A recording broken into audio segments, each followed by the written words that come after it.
പാലക്കാടിനെ സംബന്ധിച്ച് വളരെ വ്യക്തമായ ഒരു പഠനം നടത്താൻ എനിക്ക് സമയം കിട്ടി. അതുകൊണ്ട് തന്നെ പാലക്കാട് എന്താണ് സംഭവിച്ചത് എന്നുള്ളത് അത് സത്യസന്ധമായി മനസ്സിലാക്കാൻ ആഗ്രഹിക്കുന്ന BJP പ്രവർത്തകർ, അനുഭാവികൾ, അതുപോലെ തന്നെ രാഷ്ട്രീയ വിദ്യാർത്ഥികൾ, എല്ലാ രാഷ്ട്രീയ പാർട്ടികളിലുമുള്ള രാഷ്ട്രീയ വിദ്യാർത്ഥികൾ എന്നിവരുടെ മുമ്പാകെ ഞാൻ അറിഞ്ഞ വസ്തുതകൾ ഞാൻ ഒരു മറയില്ലാതെ തുറന്നു പറയുകയാണ്. ഇത് ഇങ്ങനെ തുറന്നു പറയുന്നതിൽ എന്തെങ്കിലും അപകടമുണ്ടോ എന്ന് പോലും ഞാൻ ചിന്തിക്കുന്നില്ല.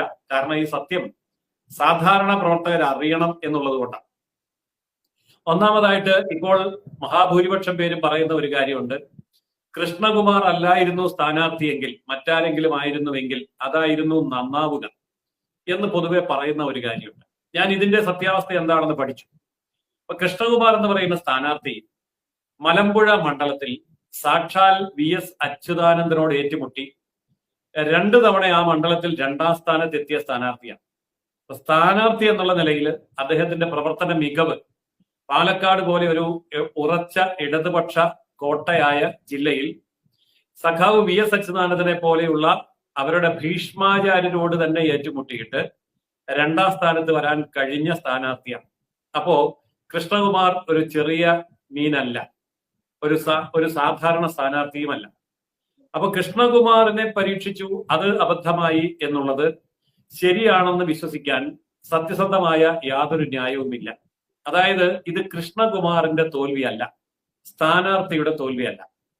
BJPയെ സംബന്ധിച്ച് പാലക്കാടിന്റെ സ്വന്തമാണ്, പാലക്കാട് സുപരിചിതനാണ്, ദീർഘകാലത്തെ പരിചയമുണ്ട്, ഭരണപരിചയമുണ്ട്. അങ്ങനെ എല്ലാ അർത്ഥത്തിലും കൃഷ്ണകുമാറിനെ സംബന്ധിച്ച് പ്ലസ് പോയിന്റുകളെ ഉള്ളൂ. എന്നാൽ പിന്നെ എന്തുകൊണ്ടാണ് ഈ കൃഷ്ണകുമാർ അല്ലായിരുന്നെങ്കിൽ രക്ഷപ്പെടുമായിരുന്നു എന്നുള്ള ഒരു പ്രചരണം വരുന്നത്, അല്ലെങ്കിൽ അങ്ങനെ വിശ്വസിക്കപ്പെടുന്നത്? അതിന് പ്രധാനപ്പെട്ട കാരണം 2 കാരണങ്ങളാണ്. ഒന്ന്, ഇസ്ലാമിക വോട്ട് ബാങ്ക് തന്ത്രം എന്താണ് എന്ന് ഈ പറയുന്നവർക്ക് അറിയില്ല. 2, ഇലക്ഷൻ സ്ട്രാറ്റജിയിൽ BJP എടുത്ത് പ്രയോഗിച്ച സ്ട്രാറ്റജി എന്താണ് എന്നും അറിയില്ല. ഈ 2 കാര്യങ്ങൾ നമുക്കൊന്ന് വിശകലനം ചെയ്യാം. അതായത് ഇന്ത്യയിലെ ഏത് സംസ്ഥാനത്ത്, ഇന്ത്യയിലെ ഏത് നിയമസഭയിലോ ലോക്സഭയിലോ ആവട്ടെ 20% കൂടുതൽ മുസ്ലിം വോട്ടുകൾ ഉണ്ടെങ്കിൽ അവർ അവിടുത്തെ വിജയ പരാജയം നിശ്ചയിക്കുക തന്നെ ചെയ്യും. ഇത് കേരളത്തിനകത്തും പുറത്തും ഒരുപോലെ സത്യമാണ്. അത് 30-35% മുസ്ലിം ഉണ്ടെങ്കിൽ, ഒരു 35% മുസ്ലിം ഉണ്ടെങ്കിൽ ആ മണ്ഡലം മുസ്ലിം വിജയിച്ചിരിക്കും. അത് അവർക്ക് വളരെ കൃത്യമായി നടപ്പാക്കാൻ അറിയാം. പക്ഷെ നമ്മൾ ഇത് ശ്രദ്ധിക്കാത്തൊരു കാര്യമാണ്. ഇപ്പൊ ഉദാഹരണത്തിന് പാലക്കാട് മണ്ഡലം എടുക്കാം. 1,95,000 വോട്ട് ഉള്ള പാലക്കാട് മണ്ഡലത്തിൽ 23% മുസ്ലിം വോട്ടുകൾ ഉണ്ട് എന്ന് പറഞ്ഞാൽ 45,000 മുസ്ലിം വോട്ടുകൾ ഉണ്ട്. 2 ലക്ഷത്തിനടുത്ത് വോട്ടുള്ള പാലക്കാട് മണ്ഡലത്തിൽ 35,000 45,000 വോട്ടെന്ന് പറയുന്നത് വലിയ വോട്ടല്ല എന്ന് നമുക്ക് തോന്നും.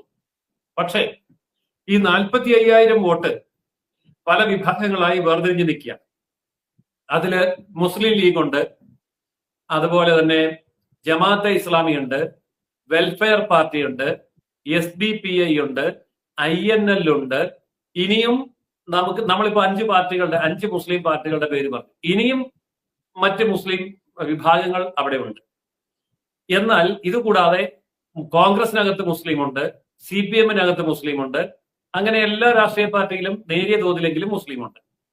പക്ഷേ പാലക്കാട് ഉൾപ്പെടെയുള്ള പ്രദേശങ്ങളിൽ, അതായത് 20%-ലധികം മുസ്ലിം വോട്ടർമാരുള്ള മണ്ഡലങ്ങളിൽ ഇലക്ഷൻ വരുമ്പോൾ ഇവർക്ക് രാഷ്ട്രീയമില്ല, മതം മാത്രമേ ഉള്ളൂ. മതപരമായി മുസ്ലിമിന്റെ സ്റ്റാൻഡ് എന്താണ് എന്ന് തീരുമാനിച്ചു കഴിഞ്ഞാൽ കോൺഗ്രസിലെ മുസ്ലിമും CPM-ലെ മുസ്ലിമും 5 മുസ്ലിം പാർട്ടികളിലെ മുസ്ലിങ്ങളും എല്ലാവരും ഒരൊറ്റ തീരുമാനം അനുസരിച്ച് ഒന്നിച്ചാണ് വോട്ട് ചെയ്യുക. പാലക്കാട് അത് സംഭവിച്ചു. അത് അത്ഭുതമൊന്നുമല്ല, അത് അങ്ങനെയാണ് സംഭവിക്കുക. എല്ലായിടത്തും ഒരു സ്ട്രാറ്റജി ഉണ്ട്. ആ സ്ട്രാറ്റജി അനുസരിച്ച് അവർ വോട്ട് ചെയ്തു. ഇനി നോക്കുക എന്തായിരുന്നു പാലക്കാട്ടെ സ്ട്രാറ്റജി. 1ാം സ്ഥാനത്ത് നിൽക്കുന്നത് കോൺഗ്രസ് അല്ലെങ്കിൽ UDF ആണെങ്കിലും 2ാം സ്ഥാനം LDF-ന് ഇല്ല. അപ്പോൾ 2ാം സ്ഥാനത്തുള്ള BJP ആണ് വിജയ സാധ്യതയുള്ളത്, LDF-ന് വിജയ സാധ്യതയില്ല. അങ്ങനെയെങ്കിൽ BJP വരാതിരിക്കാൻ വേണ്ടി ഒരു മുസ്ലിമിന്റെ വോട്ട് പോലും ഇടതുപക്ഷത്തേക്ക് പോകരുത്, ഒരൊറ്റ സ്ഥാനാർത്ഥിയിൽ ഫോക്കസ് ചെയ്യണം, അവിടെ കോൺസെൻട്രേറ്റ് ചെയ്യണം. ആ സ്ഥാനാർത്ഥി മുസ്ലിം ആണോ ഷാഫി പറമ്പിൽ മുസ്ലിം ആയതുകൊണ്ട് അല്ല ഷാഫി പറമ്പിലിന് വോട്ട് കിട്ടുന്നത്. ഷാഫി പറമ്പിലാണെങ്കിലും അല്ലെങ്കിൽ രാഹുൽ മാങ്കൂട്ടത്തിലാണെങ്കിലും മുസ്ലിങ്ങളുടെ ചരടുവലിക്കനുസരിച്ച് ആജ്ഞാനുവർത്തിയായി അടിമത്വം സ്വീകരിച്ചു കൊള്ളാം എന്ന് ഉറപ്പു നൽകിയ കോൺഗ്രസ് സ്ഥാനാർത്ഥി, അത് കോൺഗ്രസ് സ്ഥാനാർത്ഥിയാണെങ്കിലും CPM സ്ഥാനാർത്ഥിയാണെങ്കിലും അവർക്ക് പ്രശ്നമൊന്നുമില്ല. മുസ്ലിമിന്റെ അടിമയായി നിന്നുകൊള്ളാമെന്ന് ഉറപ്പ് കിട്ടിക്കഴിഞ്ഞാൽ അവര് ആർക്ക് വേണേ വോട്ട് ചെയ്യും. അത് CPM-ന് വോട്ട് ചെയ്യും, കോൺഗ്രസിന് വോട്ട് ചെയ്യും. ഇവിടെ വിജയസാധ്യതയുള്ള കോൺഗ്രസിന്റെ സ്ഥാനാർത്ഥി എന്നുള്ള നിലയിൽ മുസ്ലിങ്ങളുടെ 45,000 വോട്ട് N ബ്ലോക്കായിട്ട് രാഹുൽ മാങ്കൂട്ടത്തിന് കിട്ടി. ഇതാണ് മുസ്ലിം സ്ട്രാറ്റജിയുടെ അവിടെ വിജയം. അതായത് പലരും ധരിച്ചു ഡോക്ടർ സരീന് കുറച്ചെങ്കിലും മുസ്ലിം വോട്ട് കിട്ടും, അത് ഷാഫി ഇല്ലാത്തത് കൊണ്ട് കിട്ടും, അല്ലെങ്കിൽ മുനമ്പം വിഷയം ഉള്ളത് കൊണ്ട്, അങ്ങനെയൊക്കെ പല പല കാര്യങ്ങളൊക്കെ വൈകാരികമായിട്ട് കിട്ടും. പക്ഷെ കിട്ടിയില്ല. കാരണം BJPയെ തോൽപ്പിക്കുക, BJP 2ാം സ്ഥാനത്താണ്. അപ്പൊ ഈ 2ാം സ്ഥാനത്ത് നിൽക്കുന്ന BJP 1ാം സ്ഥാനത്തേക്ക് വരാൻ കേവലം 3000 വോട്ട് മാത്രം മതി.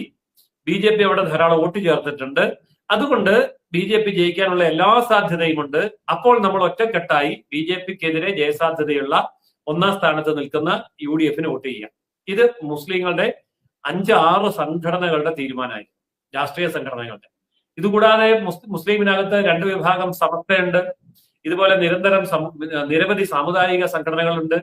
ഇവരെല്ലാം ഒരേ തീരുമാനം BJPക്കെതിരെ എന്നുള്ള നിലപാടെടുത്തപ്പോൾ വിജയസാധ്യതയുള്ള UDF സ്ഥാനാർത്ഥിയിലേക്ക് പോയി. ഇതാണ് മുസ്ലിം വോട്ടിന്റെ കോൺസെൻട്രേഷൻ. ഈ ഒരു കോൺസെൻട്രേഷൻ ഒരിക്കലും ഹിന്ദുവിന്റെ ഇടയിൽ ഉണ്ടാവില്ല. ഹിന്ദുവിനെതിരായിട്ടുള്ള ഒരു സ്ഥാനാർത്ഥിയാണെന്ന് പറഞ്ഞാൽ പോലും കോൺഗ്രസ് ഹിന്ദു, കമ്മ്യൂണിസ്റ്റ് ഹിന്ദു, BJP ഹിന്ദു, ഇനി മറ്റു എല്ലാത്തിനകത്തും ഹിന്ദു ഉണ്ടല്ലോ. അപ്പോ അവരെല്ലാം അവരവരുടേതായ രാഷ്ട്രീയം അനുസരിച്ച് വോട്ട് ചെയ്യും.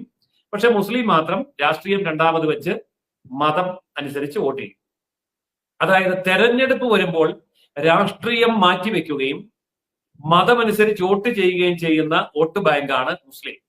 എന്നാൽ ഹിന്ദുവോ, അതുവരെ അവൻ മതവിശ്വാസിയാണ്, അവൻ അമ്പലത്തിൽ നിന്ന് ഇറങ്ങിയാല, അവൻ ദേവസ്വം ബോർഡ് ഭരിക്കും, ചെന്ന് ശബരിമലയ്ക്ക് പോകും, ഗുരുവായൂർക്ക് പോകും. പക്ഷെ തെരഞ്ഞെടുപ്പ് ദിവസം അവൻ ഹിന്ദു അല്ല. തെരഞ്ഞെടുപ്പ് ദിവസം അവൻ മുസ്ലിമിന്റെയോ ക്രിസ്ത്യാനിയുടെയോ അടിമയാണ്. അതനുസരിച്ചാണ് വോട്ട് ചെയ്യുക. അതുകൊണ്ടാണ് ഹിന്ദു സ്ഥാനാർത്ഥികൾ നിരന്തരമായി ഒന്നുകിൽ പരാജയപ്പെടുന്നത്, അല്ലെങ്കിൽ ഭരണകൂടത്തിന് വേണ്ടി അടിമപ്പണി ചെയ്യുന്നത്. ഇനി യഥാർത്ഥ വസ്തുതയിലേക്ക് വരാം. മൂന്നാമത്തെ കാര്യം, ഇത് BJPയുടെ സ്ട്രാറ്റജി മാറ്റേണ്ടതായ ഒരു കാര്യമാണ്. അതായത് BJPയുടെ സ്ട്രാറ്റജി എന്ന് പറയുന്നത്, BJPക്ക് 100 കണക്കിന് പഞ്ചായത്തിൽ ജയിക്കാൻ അറിയാം, 100 കണക്കിന് മുനിസിപ്പാലിറ്റിയിലെ കൗൺസിലേഴ്സ് ആവാൻ അറിയാം, കോർപ്പറേഷൻ കൗൺസിലേഴ്സ് ആകാൻ അറിയാം. അങ്ങനെ അറിയാവുന്ന BJP നിയമസഭ വരുമ്പോൾ എന്തുകൊണ്ട് തോറ്റുപോകുന്നു? ഇവിടെ വോട്ടിങ്ങിന്റെ സ്ട്രാറ്റജിയിൽ ഉണ്ടാകുന്ന മാറ്റമാണ്. ഞാനൊരു ഉദാഹരണം പറയാം. 800 വോട്ടുള്ള ഒരു വാർഡിൽ BJP ജയിച്ചുകൊണ്ടിരിക്കുന്ന വാർഡാണെന്നിരിക്കട്ടെ. BJPക്ക് ജയിക്കാൻ 800 വോട്ടുള്ള വാർഡിൽ 401 വോട്ട് കിട്ടിയാൽ ജയിക്കും. കാരണം 50% മുകളിൽ കിട്ടിയാൽ ജയിക്കും. ഈ വർക്ക് BJP പഠിച്ചുപോയി. അതുകൊണ്ട് അവിടെ മുനിസിപ്പൽ ഇലക്ഷൻ വരുമ്പോൾ, പഞ്ചായത്ത് ഇലക്ഷൻ വരുമ്പോൾ BJP ആർക്കും തോൽപ്പിക്കാൻ പറ്റില്ല. കാരണം 50% വോട്ട് ഉണ്ട്. ഇനി BJPയുടെ അവിടുത്തെ വോട്ട് എത്രയുണ്ടെന്ന് നോക്കാം. 800 വോട്ടുള്ള വാർഡിൽ 700 BJP വോട്ടുണ്ടെന്നിരിക്കട്ടെ.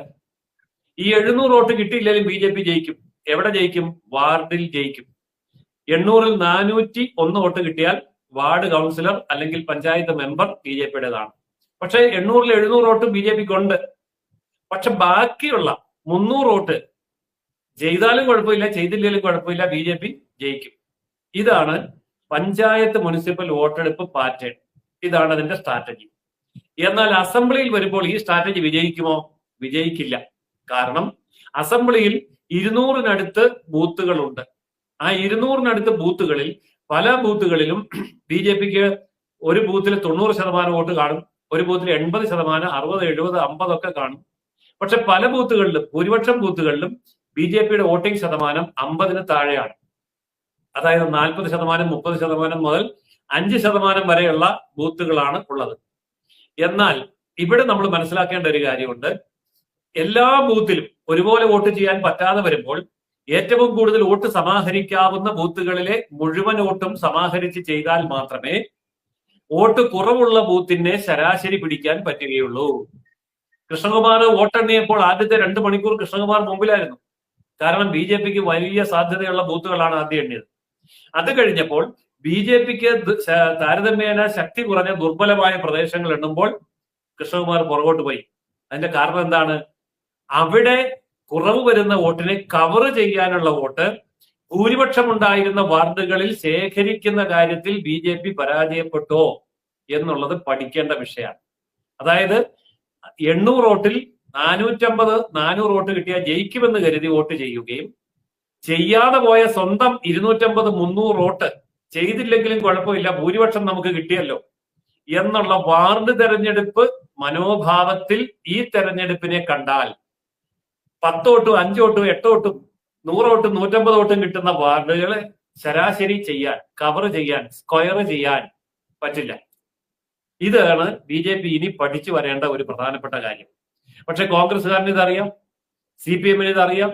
അതുകൊണ്ട് അവർ 185 ബൂത്ത് ഉണ്ടെങ്കിൽ 185 ബൂത്തിലെയും പരമാവധി വോട്ട് ചെയ്യിക്കാൻ വേണ്ടിയിട്ടുള്ള പരിശ്രമമാണ് ചെയ്യുന്നത്. അപ്പോൾ അവരെ സംബന്ധിച്ചിടത്തോളം എവിടെയെങ്കിലും ഒരു അല്പം കുറവുണ്ടായാൽ മറ്റൊരു ബൂത്ത് കൊണ്ട്, മറ്റൊരു പഞ്ചായത്ത് കൊണ്ട്, മറ്റൊരു മുനിസിപ്പാലിറ്റി കൊണ്ട് അത് കവർ ചെയ്യും. അങ്ങനെ മുഴുവൻ പഞ്ചായത്തിലേക്കും മുഴുവൻ മുനിസിപ്പാലിറ്റിയിലേക്കും മുഴുവൻ ബൂത്തുകളിലേക്കും ശ്രദ്ധ കൊടുത്തുകൊണ്ട് പ്രവർത്തിക്കുന്ന ഒരു ശൈലി LDF-നുണ്ട്, UDF-നുണ്ട്. പക്ഷെ ബി ജെ പി ആ ശൈലി ഇനിയും പഠിക്കേണ്ടിയിരിക്കുന്നു.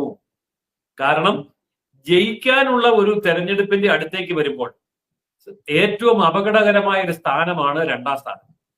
3ാം സ്ഥാനത്ത് നിൽക്കുന്ന ബി ജെ പിക്ക് ജയിക്കാൻ എളുപ്പമാണ്, 2ാം സ്ഥാനത്ത് നിൽക്കുന്ന ബി ജെ പിക്ക് ജയിക്കാൻ എളുപ്പമല്ല. ഉദാഹരണം തൃശ്ശൂരിലെ സുരേഷ് ഗോപിയുടെ വിജയം. സുരേഷ് ഗോപി 3ാം സ്ഥാനത്തായിരുന്നു. 3ാം സ്ഥാനത്ത് നിന്ന് പെട്ടെന്നാണ് സുരേഷ് ഗോപി 1ാം സ്ഥാനത്തേക്ക് വന്ന് വിജയിക്കുന്നത്. അതിന്റെ കാരണം LDF-ഉം UDF-ഉം ധരിച്ചത് 3ാം സ്ഥാനത്ത് നിൽക്കുന്നവനെ അത്ര ശ്രദ്ധിക്കണ്ട, 1ഉം 2 സ്ഥാനക്കാർ തമ്മിൽ ഏറ്റുമുട്ടട്ടെ. പക്ഷെ പാലക്കാട് വന്നപ്പോ അങ്ങനെയല്ല. 2ാം സ്ഥാനത്ത് നിൽക്കുന്ന ബി ജെ പിയെ തോൽപ്പിക്കാൻ 3ാം സ്ഥാനത്ത് കിടന്നുകൊണ്ട് നമ്മൾ എത്ര പണിപ്പെട്ടാലും കാര്യമില്ല എന്ന് ഉള്ള മനോഭാവത്തോടെ ഇടതുപക്ഷം കാര്യമായി വോട്ട് പിടിക്കാനോ ജയിക്കാനോ ശ്രമിച്ചില്ല. ഒറ്റ ലക്ഷ്യമേ ഉണ്ടായിരുന്നുള്ളൂ, ബി ജെ പിയെ തോൽപ്പിക്കുക. അതുകൊണ്ട് LDF-ന് കിട്ടാവുന്ന വോട്ടുകൾ പോലും LDF വേണ്ടാന്ന് വെച്ചു. എന്നിട്ട് ആ വോട്ടുകൾ കോൺഗ്രസിലേക്ക് ഒഴുകിക്കോട്ടെ എന്ന് കരുതി. ഇതാണ് യഥാർത്ഥത്തിൽ പാലക്കാട് സംഭവിച്ചത്. അല്ലാതെ സ്ഥാനാർത്ഥിയുടെ പോരായ്മയാണെന്നോ അല്ലെങ്കിൽ സ്ഥാനാർത്ഥിയോടുള്ള എതിർപ്പ് കൊണ്ടാണെന്നോ ഒന്നും പറയുന്നതിൽ കാര്യമില്ല. അതങ്ങനെ പറയാം എന്ന് മാത്രമേ ഉള്ളൂ. ഞാനിത് പറയാൻ കാര്യം 2 തവണ അച്യുതാനന്ദനോട് ഏറ്റുമുട്ടി 2ാം സ്ഥാനം പിടിക്കാൻ മലമ്പുഴയിൽ പോയി ജയിക്കാൻ പറ്റുന്ന സ്ഥാനാർത്ഥിയാണെങ്കിൽ കൃഷ്ണകുമാർ മോശം സ്ഥാനാർത്ഥിയല്ലല്ലോ. അപ്പോൾ ഈ സ്ട്രാറ്റജി ഞാൻ പറഞ്ഞ 3ാമത്തെ കാര്യം, അതായത് എല്ലാ ബൂത്തിലും എല്ലാ വാർഡിലും എല്ലാ പഞ്ചായത്തിലും എല്ലാ മുനിസിപ്പാലിറ്റിയിലും എല്ലാ വോട്ടുകളും എല്ലാ ബൂത്തിലും ചെയ്യിക്കുക എന്ന തന്ത്രം ബി ജെ പി പുറത്തെടുത്തില്ല എങ്കിൽ വരാൻ പോകുന്ന നിയമസഭാ തെരഞ്ഞെടുപ്പിൽ ബി ജെ പിക്ക് ഏൽക്കുന്ന തിരിച്ചടി വളരെ കനത്തതായിരിക്കും. ഇനി ഇത് എടുക്കുകയാണെന്നിരിക്കട്ടെ, ബി ജെ പിക്ക് 1ാം സ്ഥാനമുള്ള 19 ബൂത്തുകളും 19 അസംബ്ലി മണ്ഡലങ്ങളും 2ാം സ്ഥാനമുള്ള 30 അസംബ്ലി മണ്ഡലങ്ങളും ഉൾപ്പെടെ 49 അസംബ്ലി മണ്ഡലങ്ങൾ ബി ജെ പിക്ക് ജയിക്കാം. എന്ത് ചെയ്യണം? ബൂത്ത് അടിസ്ഥാനത്തിൽ മുഴുവൻ വോട്ടും താമരയിൽ ചെയ്യിക്കാനുള്ള സ്ട്രാറ്റജി ഉണ്ടാക്കണം. അത് സമയം ധാരാളമുണ്ട്. അടുത്ത പഞ്ചായത്ത് ഇലക്ഷനിൽ ഇത് നന്നായിട്ട് ഉപയോഗിക്കാം. അത് കഴിഞ്ഞു വരുന്ന നിയമസഭാ ഇലക്ഷൻ ആകുമ്പോഴേക്കും ഇപ്പോൾ മുതൽ വർക്ക് ചെയ്യുകയാണെന്നിരിക്കട്ടെ, എല്ലാ ബൂത്തിലും ശരാശരി എത്ര വോട്ട് പിടിച്ചാൽ ആകെ ഉള്ള വോട്ടിന്റെ 51% എത്താം എന്ന് കണക്ക് കൂട്ടി ഇപ്പോഴേ പണി തുടങ്ങിയാൽ തീർച്ചയായിട്ടും അടുത്ത അസംബ്ലി തെരഞ്ഞെടുപ്പിൽ 49 അസംബ്ലി സീറ്റുകൾ ബി ജെ പിക്ക് ജയിക്കാം. ഇപ്പോൾ ക്രൈസ്തവ പിന്തുണയും കൂടി വന്നതുകൊണ്ട് ചിലപ്പോൾ ഇത് 49 എന്നുള്ള 50 മുതൽ 55 വരെ പോവുകയും ചെയ്യാം. പക്ഷെ ഈ ഒരു സ്ട്രാറ്റജി എടുക്കണം. തീർച്ചയായിട്ടും ഈ തെരഞ്ഞെടുപ്പ് പരാജയത്തിൽ നിന്ന് പാലക്കാട് നിന്ന് ബി ജെ പി ഈ സ്ട്രാറ്റജിയിലേക്ക് എത്തും എന്ന് തന്നെയാണ് എന്റെ വിശ്വാസം. ഞാൻ അതുകൊണ്ട് തന്നെയാണ് ഈ വിഷയം തുറന്നു പറയുന്നത്. ഇത് ചർച്ചയാവണം. ബി ജെ പിയുടെ സാധാരണ പ്രവർത്തകർ, അനുഭാവികൾ, അതുപോലെ ബി ജെ പിക്ക് വോട്ട് ചെയ്യാൻ തയ്യാറായിരിക്കുന്ന കോൺഗ്രസുകാർ, കമ്മ്യൂണിസ്റ്റുകാർ, മുസ്ലിങ്ങൾ, ക്രിസ്ത്യാനികൾ, ഇവരൊക്കെ ഈ വിഷയം ചർച്ച ചെയ്യണം എന്നുള്ളത് കൊണ്ടാണ് ഞാൻ ഇത് ഇവിടെ തുറന്നു പറയുന്നത്. അതല്ല ഞാൻ ബി ജെ പിയുടെ സ്റ്റേറ്റ് കമ്മിറ്റിയിലോ ഭാരവാഹി മീറ്റിംഗിലോ പോയി പറഞ്ഞാൽ അത് അതിനകത്തുള്ളവരാണ് കേൾക്കുക. പൊതുജനങ്ങളിലേക്ക് ഇതേപോലെ എത്തണമെന്നില്ല.